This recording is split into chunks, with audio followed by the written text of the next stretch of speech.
আগামী 16 অক্টোবর থেকে অস্ট্রেলিয়ায় শুরু হচ্ছে টি-20 বিশ্বকাপ। শুক্রবার আইসিসি বিশ্বকাপের প্রাইজ মানির পরিমাণ জানিয়ে দিয়েছে, যেখানে চ্যাম্পিয়ন দল পাবে বাংলাদেশি মুদ্রায় 16 কোটি টাকার বেশি অর্থ। কোনো দল একটি ম্যাচ না জিতলেও পাবে $40,000। এদিকে আইসিসি তাদের বিবৃতিতে জানিয়েছে, সেমিফাইনালে ওঠার 4 দলের মধ্যে হেরে যাওয়া 2 দল পাবে $4 লাখ করে।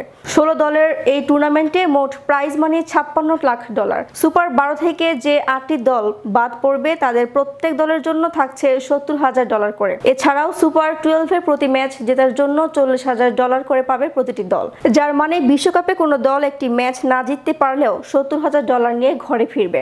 এদিকে আসন্ন টি-20 বিশ্বকাপে বাংলাদেশের এবার প্রথম পর্ব খেলতে হবে না।